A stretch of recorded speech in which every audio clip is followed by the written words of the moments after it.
Hi, and welcome to the Imperfect podcast. My name is Deb Crow, and I will be your host. Join me on this journey as we meet heart-centered leaders from all over the globe. Lots of interesting questions, interesting conversation, and find out what makes a leader. How do they handle uncertainty and complexity? How do they lead in a time that is volatile? Join us. Welcome back to Imperfect, the Heart-Centered Leadership podcast. And let me tell you, for the last 48 hours, I have been reading and researching my guest today, and most of you have probably seen him on LinkedIn because he is one of the top influencers. My favorite description of him is international psychology rock star. Dr. Chris Stout has brought health and psychological assistance to so many areas across the globe. He's enhanced the lives of children and families. It's very rare that a psychologist will get to trade comments and, I'm going to say, witty comments with international luminaries, but that's what Chris is all about. He's had conversations with Bono, Al Gore, the Clintons, Steve Jobs. And if you ask him what he likes to do, he says he likes to run stuff. So I can tell you that this is going to be a fun interview because Chris has an amazing sense of humor. So Dr. Chris, welcome to the show. Hey, Deb, thanks. It's an honor to be on. It's nice to have a fellow podcaster. It makes my job easy. Likewise, I don't have the volume that you do, so I'm very impressed. So this is a treat to be on. Well, I am just honored that you had the time to be on my little podcast here. So I'm ready to jump in and ask you some really great leadership questions. So if you're ready, let's go. Sounds great. I have done a lot of reading. I have watched your post on LinkedIn. I love reading what you post. You truly are an influencer. And I love that you say, I seem to run a lot of stuff. So, my first leadership question is, at what age did you notice or have an inclination that you had a leadership skill? And did you think you'd land up in leading within social responsibility? Oh, great question. Thank you. I guess it was probably undergraduate. I got involved in a service fraternity, and part of the obligation of that was to do service-oriented kinds of things. And I found that it was just really enjoyable. I was always pretty quiet and bookish in high school and kind of, did stuff, but it was always behind the scenes. And I think that helped get me out of my, shyness, so to speak. And then I had my first boss as a pre-doctoral intern was a kind of a flamboyant fellow, and he was really kind of always pushing me and pushing my buttons and trying to have me push my limits. And while that was not a very comfortable experience for me, I think it was nevertheless formative to be the presenter. I would much have preferred to write an article or do the research, do the work behind something, but the thought of presenting or going in front of an audience initially was just terrifying. And that kind of built upon itself, and that got connections. It became more and more comfortable. And then when you do that in the auspices of starting to build things like a nonprofit or a business or a startup or a department, those kinds of leadership skills, I think, start to get honed a little bit more. And you can't be like the Wizard of Oz and sort of manage things from behind the curtain. You really kind of have to be out there and out front, and kind of a Covian perspective of steward leadership, of being out there to serve others, and to do that not just in the work that you do, but also with the staff that you have. Oh, it's music to my ears. Servant leadership. I love that. And that's the premise and the foundation of this podcast, finding heart-centered leaders all over the globe, and not just within your chosen career or vocation, but being that steward, that servant leader 24/7. So I'm so thrilled to hear you say that. Now, my second question I ask all of my guests, Chris, what imperfections do you bring to your heart-centered leadership? Well, I don't know that we have enough hours in the day for me to go into the rabbit hole of all my imperfections, but I guess maybe we have an odd highlight reel of them. I think part of, I joke about this, I've written about this, that I kind of refer to myself as being an accidental humanitarian. I very much wish I could tell people that, this is something that, it was a passion of mine forever, that, springing from the womb and then wanting to, do all this work and all this, which was definitely not the case. I had very different kinds of career aspirations that evolved and changed over time, thank goodness.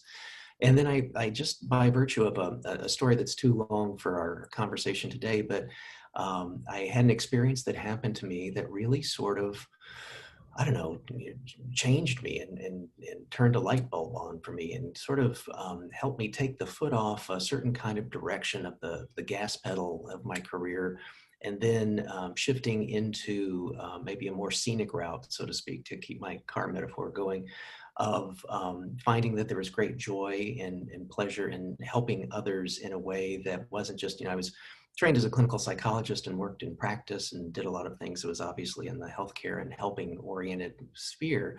But I found that to be very different, almost still kind of a, you did it as your job, as your career, which is great and fine for people. But, you still needed to have an income with that and have, do it as a fee for service kind of circumstance.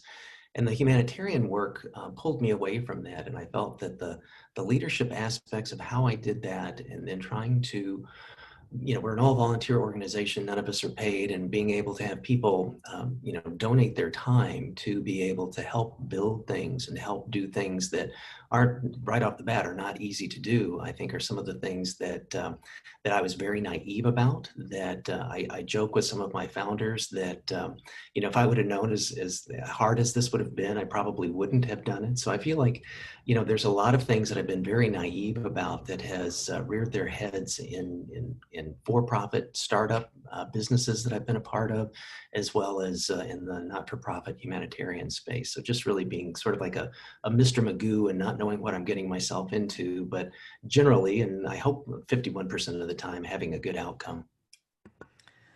Well, it doesn't get any better than that. And I'm old enough to know who Mr. Magoo is, by the way. Okay, well, then you know what I'm talking I know about. exactly what you're talking about. But don't, all joking aside, aren't some of the best outcomes derived from just jumping in without an anticipated outcome or fully having a vision? I think some of the great minds, some of the great things that have happened and that I have viewed in my lifetime, and it's going to segue nice into my next question for you. I know that you founded the Center for Global Initiatives, which is a top rated nonprofit. I want to congratulate you on that. Thanks. Going back to where I was framing that question, was that something that you longed to do, that you fell into? And share with us a little bit about the change that you imparted on the children in Tanzania, right? Yeah, yeah. Well, I had done a lot of work with the World Economic Forum some years back, and you and I were talking before the show about Mehmet Oz, and that's actually how he and I first got together. And we had done a couple of projects together, and there's sort of parallel tracks and multiple things going on simultaneously that then came together to do the work in Tanzania and do the creation of the center. And just real quick, the specifics of that is that again, back to being naive, I had no idea how to put together a nonprofit. I had no idea what a 501c3 was in the United States. I had no idea constructing a board or any of the kind of nuts and bolts that go into that. And I was fortunate to have a mentor who I'm still so close with and so appreciative of, who is an attorney, Harvard trained, Harvard law guy, really sharp guy. And he said, you're funding all the work that you're doing. You'd been supporting this project in Tanzania that you referenced. And he said, unless you have like an oil well in your backyard, or, a trust fund or something that I didn't know about, you can't sustain that. You can't just, keep doing this yourself all the time. So he was right. And I said, yeah, absolutely. So what do I do? And he said, you contact my wife, meaning his wife, who's also a very sharp attorney.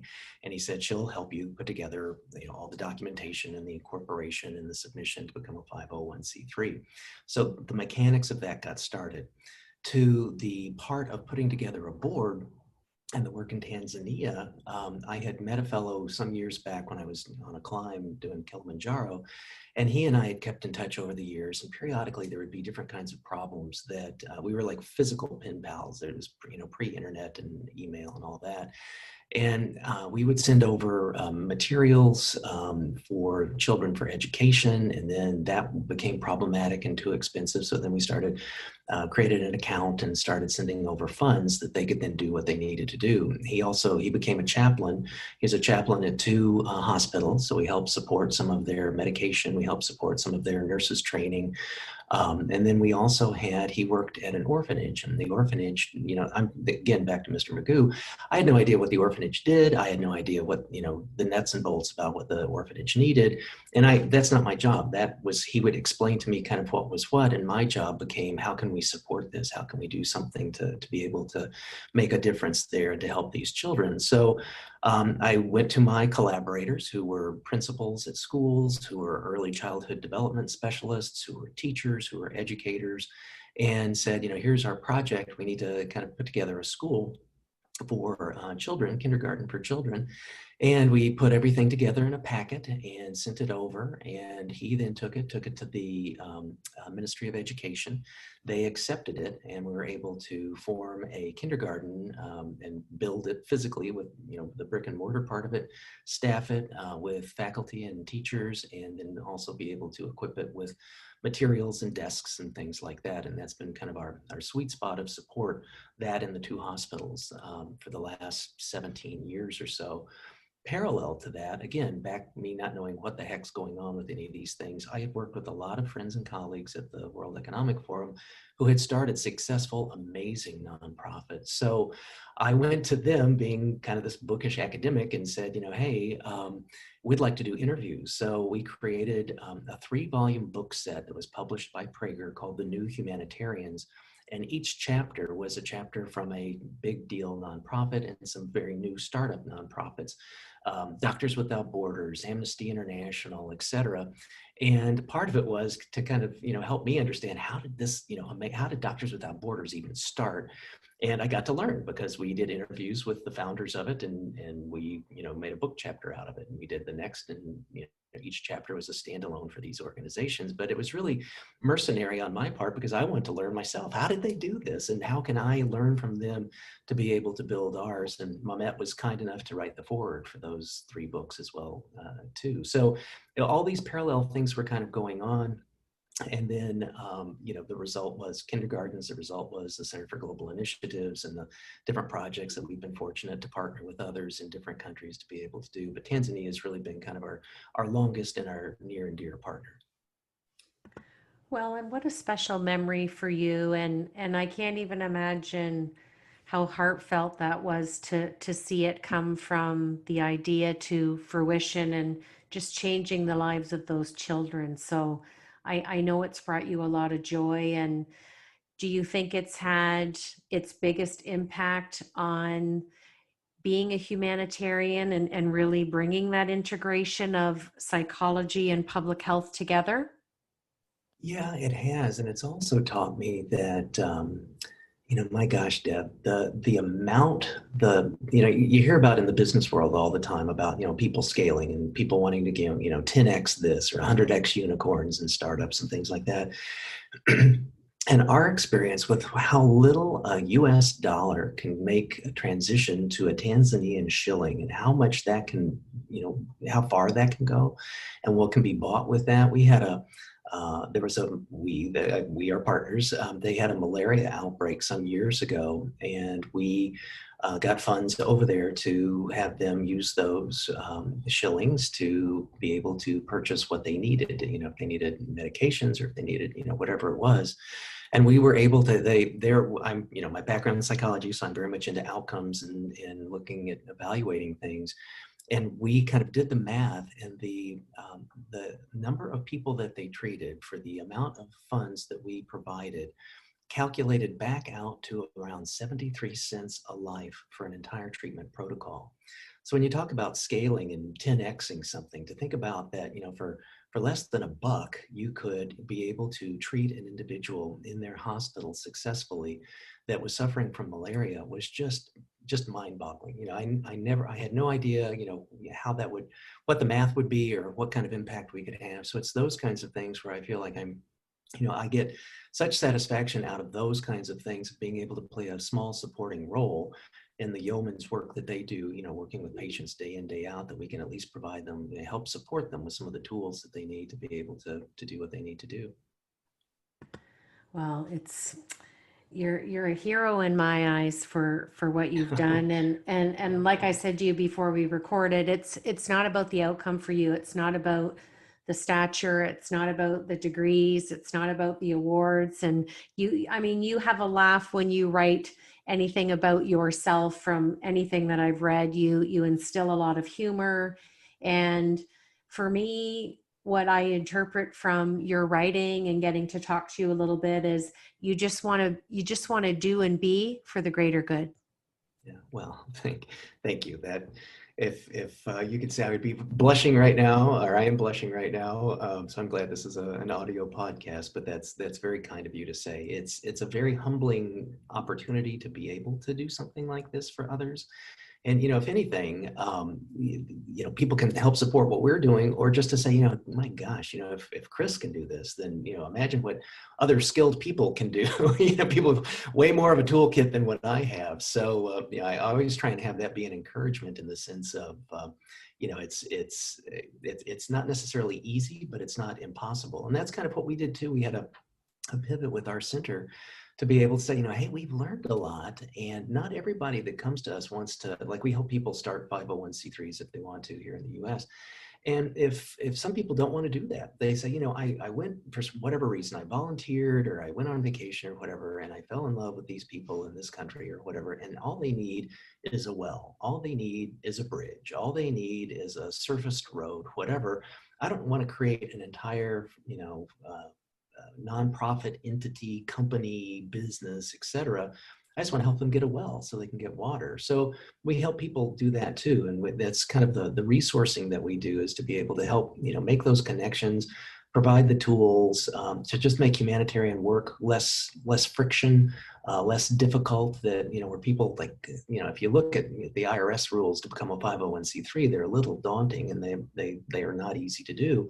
So some people get turned away before they ever, get much further than an idea or a desire. So our goal is to, what we call open sourcing humanitarian intervention, so that we reduce that friction, we lower those speed bumps, and help other people do stuff. Because the more people that are doing these kinds of things, the less that we have to do them. So we'd much rather, help, provide the picks and shovels, rather than, do all the mining ourselves.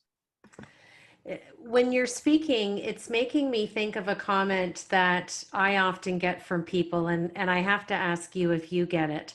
Have you ever been asked, Chris, is there anything you don't do? Oh my goodness. Yeah, I mean, that's very nice. I tend to have probably too many interests in things. And a lot of times when I'm kind of in my for-profit side with working with startups, I get so broad-based, and it's sort of like, hey, we could do this, and hey, we could do this, and hey, let's start a band, and hey, let's do all these kinds of things, because it's just all so exciting. And, the bright, sparkly thing, catches my attention. So, there are a variety of things that I have very little experience with, and very minimal skill sets in. But those are the goals that I have. Those certain kinds of things I have a curiosity about, or whatever. Then gets put on a list, and maybe not, for tomorrow or next year, but, at some point in the future, that might be something that, they can learn a little bit more about. I'm like you, I'm always interested in learning more and trying to see how maybe things that seem a little tangential and oblique to what I'm doing are perhaps, additive, and maybe they're not going to be additive today, but they might be additive in the future in some new approach or new skill set or new technology to be able to use.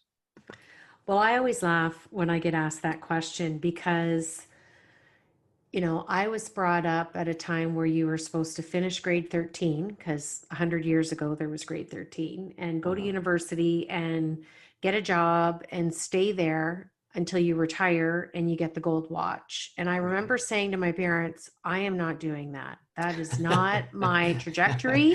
That And would I not have had a worked. dad who was an entrepreneur.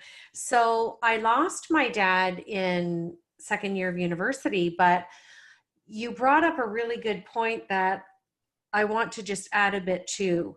You're paving the future for future leaders, heart centered leaders. And I spend as much time as possible educating youth, mentoring youth, because they are our future. And I'm always asked, Deb, what's the difference between a leader and a manager? A leader has people follow them, and a manager has people who work for them.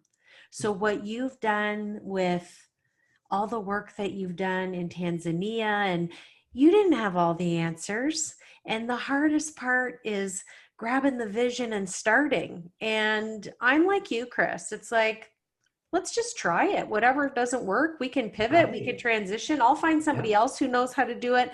It's very entrepreneurial mindset. Mhm. But, I had an Irish Nana who said to me, you get one trip around the sun, so make sure you live it to your fullest. I like what her point. That's very great. Well, and do we ever want to look back and say, I wish I coulda, woulda, shoulda? I don't think you'll Yeah. do that. I won't do that. So Yeah. I feel like a kindred spirit because you've done so many different things, and I feel the same kind of trajectory aligned with you. And just because we don't know all the answers doesn't mean we can't pursue it. Yeah. Well, here. Yeah. I think what I know of your background as well and your work and the kinds of things that we've had, off mic conversations about too. I think very much, we do share that kind of ethos about that. So it's a good fit, for those that share those kinds of feelings. It just is a kind of a way to be. Well, and you know what? I'm a big proponent about failing forward because every time we fail, it's an experience. It's something else that we've learned to put in our arsenal to keep that toolkit growing and developing and being, a better version of ourselves from even yesterday. Right. And I'm the first one to say, I had no idea, or how do you do that? Or Right. like, I'm just very curious. Yeah. So Yeah. I think it's a fun way to be. And the more leaders that I've interviewed around the globe on this little podcast, it's a very common trait that I think a lot of leaders have. And it makes me think of the cliche that we heard growing up. If at first you don't succeed, try again. That's Mhm. exactly what we should do. Yeah. Yeah, good point. It reminds me too of sort of the joke cliche of a good scare is worth more than good advice. I mean, it's those kinds of the failures, the scary parts of those kinds of things you very much learn from. So not that advice isn't helpful, that certainly is as well. But I think it's those kinds of things that sometimes if people I think, it's almost like an opportunity cost. If people feel like, oh my gosh, I can't do this because I might not, be super stellar at it, so I'm not going to do it at all. You lose in that. You lose the opportunities that come along with that, even if you do, fail, fall on your face. The idea, like you said, is to fail forward, where you can then take that and learn from it and, tweak, iterate, rinse, repeat, and try it again. Well, perfection will never be a tangible reality. And a lot of people haven't figured that out yet. So Yeah. maybe we've put a little dent in that. Yes. I'm Well, gonna here, I'm gonna here. I'm gonna switch gears, and Okay. I'm gonna ask you my Fab Four. And these are just four fun questions, and we want to know what's sitting on the top of Chris's mind. Alrighty. All right, first question. What is a favorite memory that you have? Oh my gosh. Yikes. There's a thing in psychology called primacy and recency effect, and it's sort of like, whatever's happened recently is kind of probably what first comes to mind, or whatever a big deal happens that probably also has a chance of coming to mind. Golly, I guess it's just, there have been some very, they probably kind of blended themselves together, but there's been some very memorable family vacations that my wife and our two children have had over the years, that have just been, kind of fun adventures and neat things to kind of, get away from the day in, day out, and maybe have a little, adventuresome kind of thing. I think I had always, my folks had divorced. I'm an only child.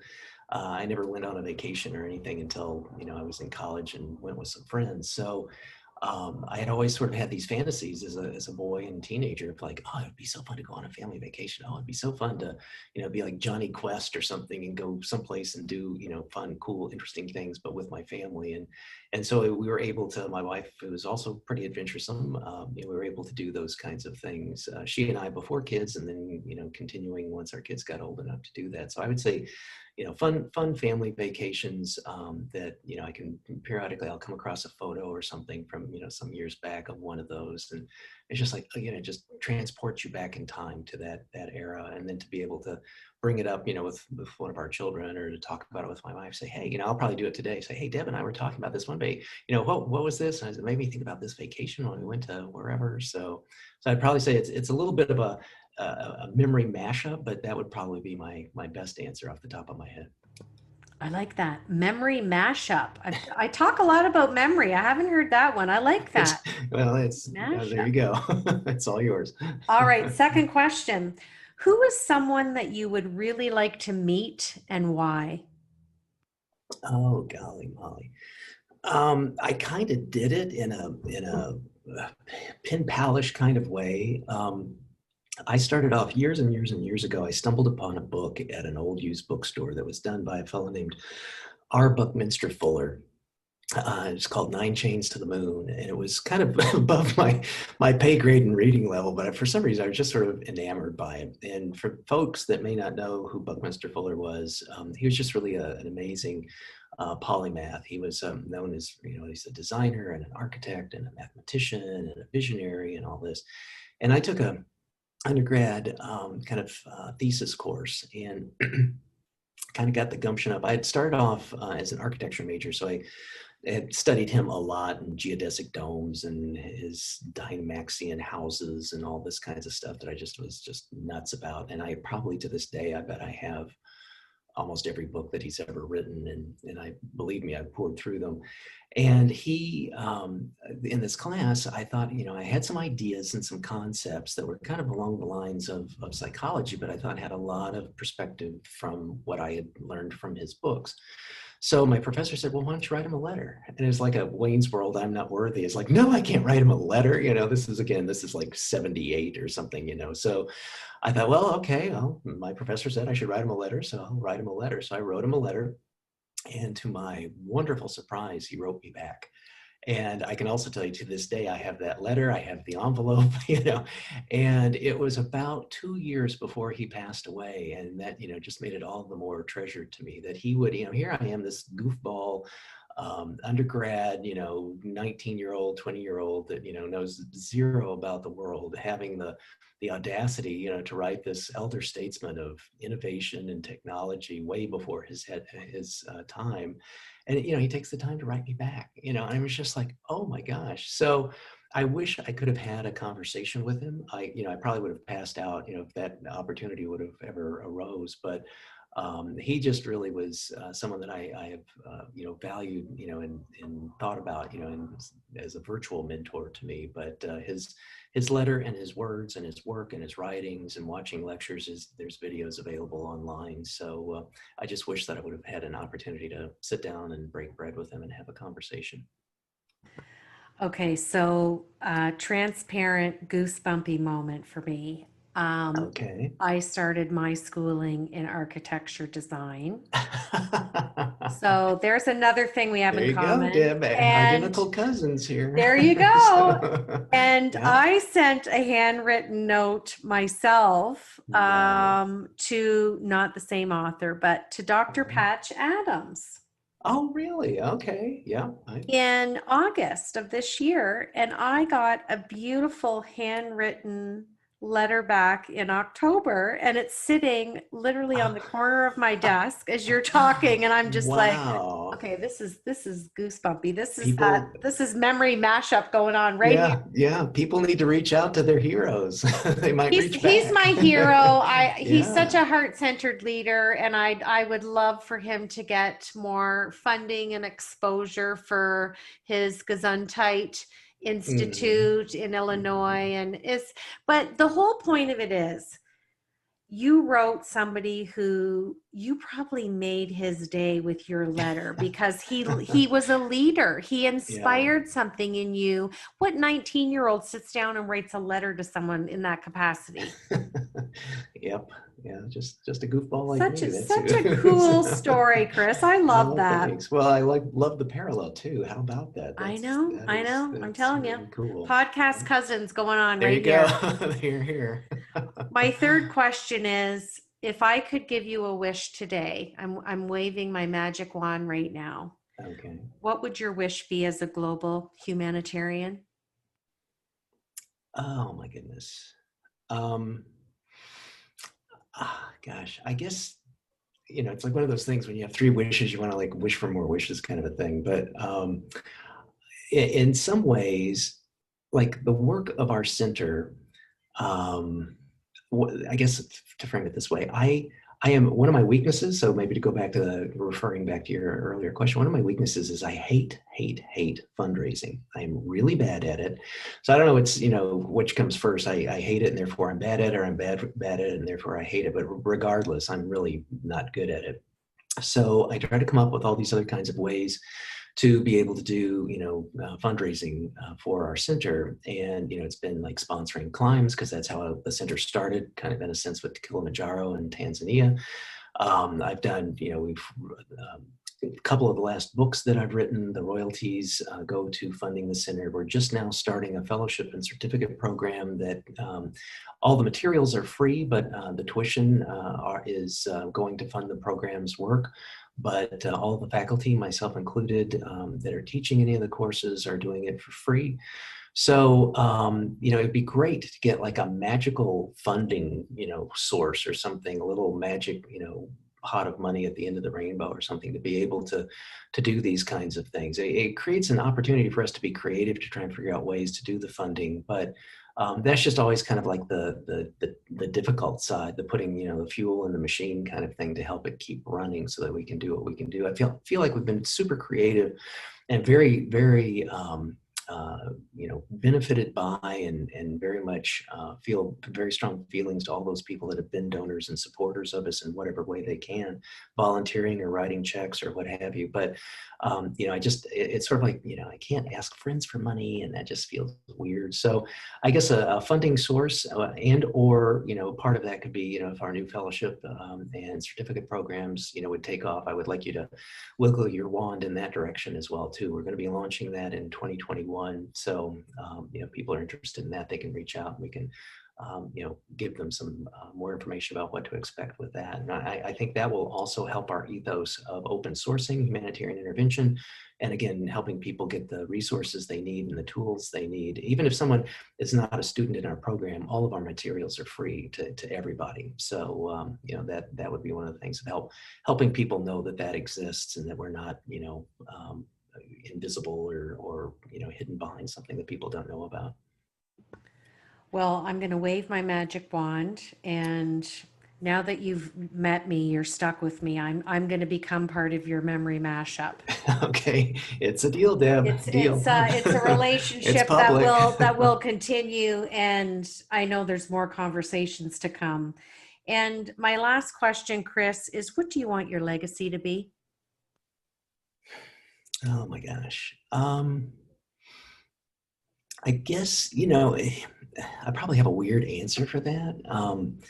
It's sort of like I don't necessarily care if people remember me, but maybe that there's some aspect of something that the work that we've done or something that we created or generated has somehow helped spark somebody. Like I think about it in the context of a book that really spoke to you, or of a teacher who really changed your life, or a coach, or a parent, or a friend, or a partner, whatever, a parent.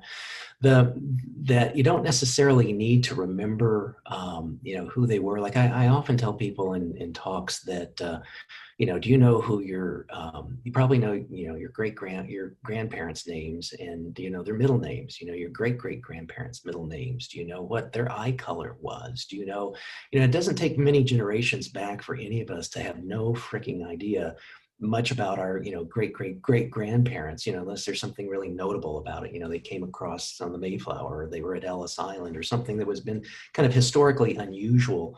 But regardless, whatever they did in their lives that had an impact on their children, that had an impact on their children, that had an impact on your parents, that had an impact, therefore, on you.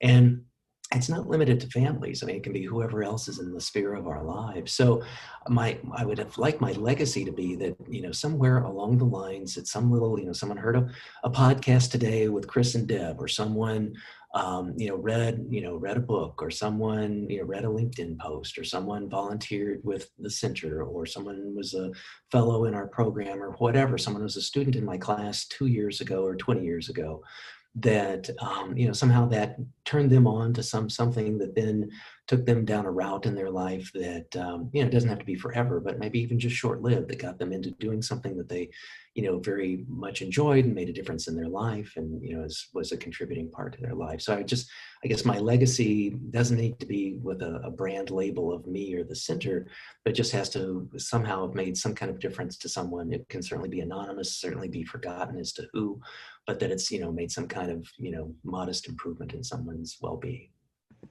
Well, that's beautiful. And it right away makes me think of that beautiful quote from Maya Angelou, where she said, "People will forget what you said, people will forget what you did, but people will never forget how you made them feel." And to Well me, put. Chris, that's a heart centered leader right there. Yeah, yeah.